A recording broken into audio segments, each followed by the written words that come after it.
Okay,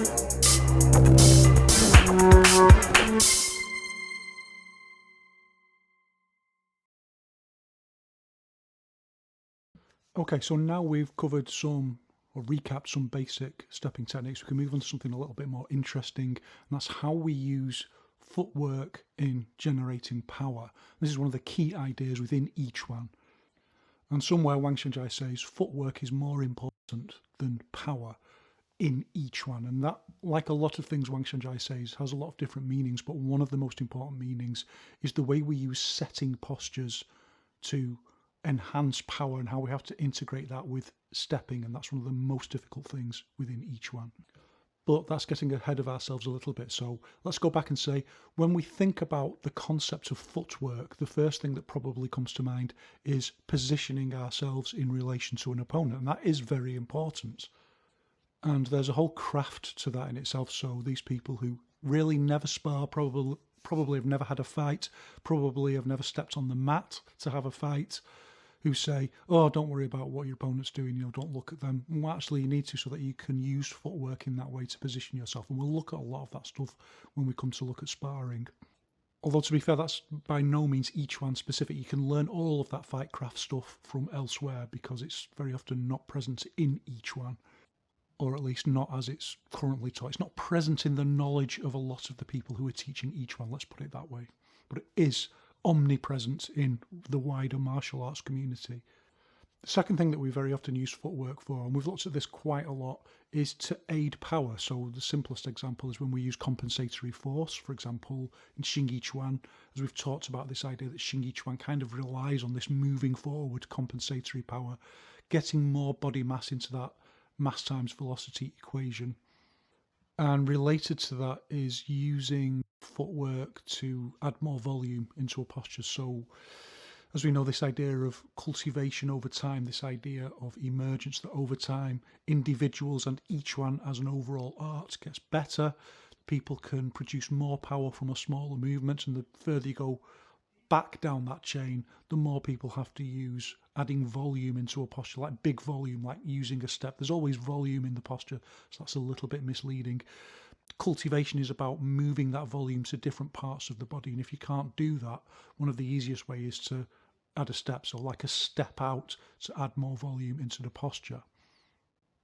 But what we want to do now is move on, so we're not looking at any of that. What we're looking at is how you integrate setting with more complex steps. Now, we've been setting the groundwork for this in everything that we've been doing so far, because this is one of the essential skills that we've got to get, because all of our power transmission rests on being able to do this appropriately. And we've been using different ways of learning so far, and we're going to move on to a different one now. We're going to start using rhythm. And this is really useful because rhythm's a really intuitive thing. And I don't want to over-explain it. I want to kind of get right into it so people can see what it is that we're going to do and have a go at it. Let's begin with a basic front punch, a jab, just like we did in the beginner series. And just like then, using a basic technique is going to help us understand some much more abstract concepts. Remember that throughout the beginner series, we learned about hit and stop, hit and flow, and hit and relax back into guard. Let's begin with the last one. From our basic on-the-spot jab, we relax back into the guard position. We're not lackadaisical, we remain switched on, and we keep some springy consistency in our configuration. In truth, it's quite easy to push someone's guard back, and to maintain the level of configurational tension that would make that difficult eats away your energy. While lots of Yiquan instructors like to demonstrate very active and alive movement, the so-called moving like a flag in the wind, note that most of them are usually clearly out of breath after 20 or 30 seconds of doing that. It's not sustainable or sensible over a longer period. It also makes footwork vulnerable to sweeping. Usually, we rely on reactions much more than maintaining a tense and fast-moving body in order to ensure defences are functional. This means, for example, managing range well, and so knowing when and when not to keep more tension in the guard. So, we jab and relax back to the guard position. We use the timing dictated by gravity plus some aliveness in the movement. Now, let's perceive this movement not as movement but as rhythm. 1, 2, 1, 2. The punch is 1, the relax back into guard is 2. This little relax back movement is easily overlooked as part of the timing of the posture, but as we'll see, it makes a significant difference to our movement. Also note that the 2 is our somatic timing. As the muscles fly forward at the hip point, they then bounce back and, using the timing of gravity, reset into the guard. Let's contrast this version of the jab with the hit and stop version.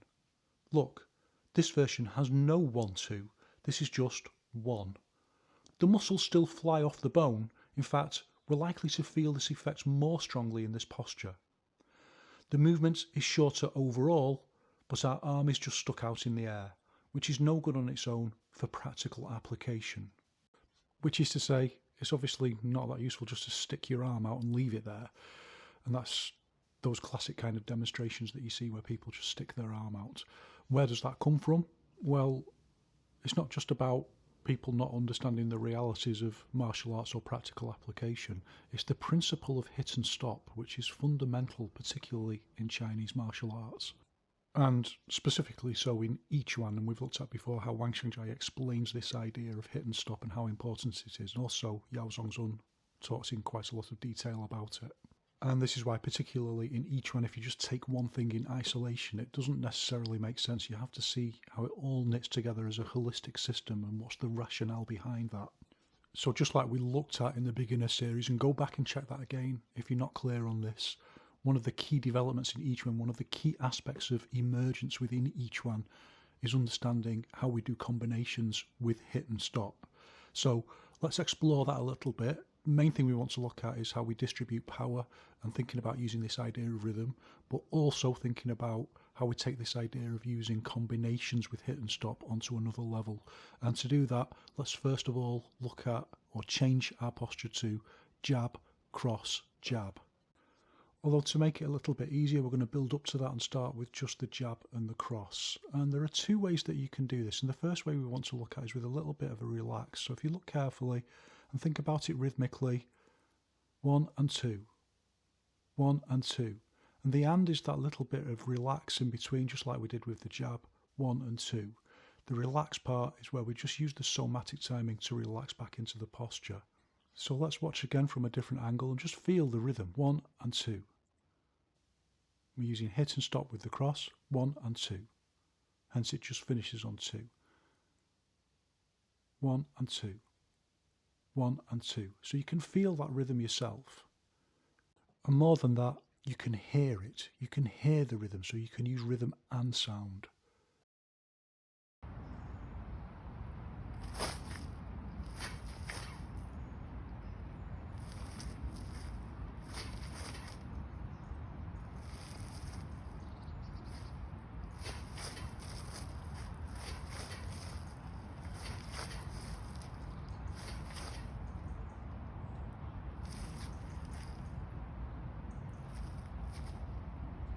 Now, in previous episodes, we've discussed at length the idea that we have to make compromises. And one of the key compromises we have to make is between speed and power. That's not just the speed of an individual movement, like an individual punch. And this is often overlooked. People focus on how fast is my punch, but don't think enough about how fast is the combination, how fast is the movement between punches, what has to be sacrificed to make that speed faster. So look again at the posture, 1 and 2, 1 and 2. So even if we speed up the posture, that and is still there. What is that and? Well, drawing on our previous Yiquan theory, we know that that dip is partly caused by the complementary rooting. As we lift up on the lead foot for the jab, that causes the body to lift. And then when we change to the cross, it does a similar thing. And in between that movement, moving from one to the other, that dip down and then that flow into the cross helps to generate more power. It's not just the punches, it's the whole body. And you can see here how the body lifts up with the root. And we've looked at this before. It lifts up, and then when we want to change to the cross, we drop down and we use that movement to flow into the next posture, complementary rooting, and that helps us add power. How does it help us add power? It adds more volume into the posture. But now let's take out the and out of the timing and instead just do 1, 2. This removes some of the volume and therefore some of the power. But if we want to make our movement more efficient and have the jab as 1 and the cross as 2, then using our somatic timing we can remove the and out of the rhythm. Note though that what we're really removing is the drop overall of the arms, the drop back into the guard position. We still have to dip a little bit because of the way that the rooting lifts us up. Look carefully and you can see that the hands don't drop. It's the whole body that drops. It just goes with the rooting. So we've changed. We've removed that and posture that was bringing us back to the guard. And now we can just go 1, 2. Seen from a different angle, you can clearly see that the body does drop, but the arms don't.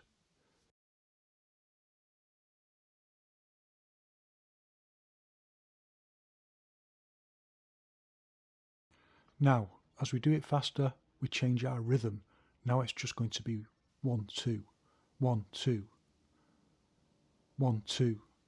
There's still that little dip, 1, 2, that has to be there, but in our mind we think about it as hit and stop and then hit and stop, 1, 2. And once again we want to physically internalise this, so we use rhythm but we can also use sound.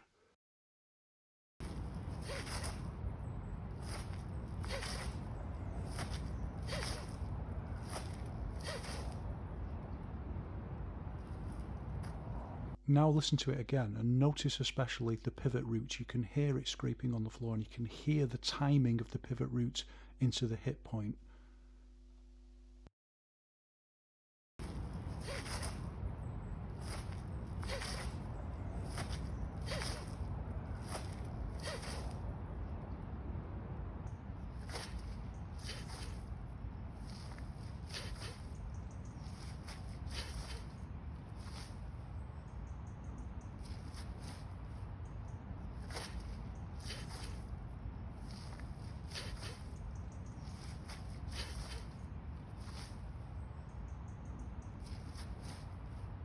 Now notice that we're using quite big versions of open and close. And this is what happens when you only practice postures on their own. You don't have to compromise, you can just do them as powerful and as fast as possible. But when you bring them into combinations, you have to think about compromise. Do you want more volume and power, or do you want more speed? Unfortunately, particularly in Chinese martial arts, when we say speed and power, most people usually only think we're talking about an individual technique. But the next level is to think about speed and power as they exist in combinations.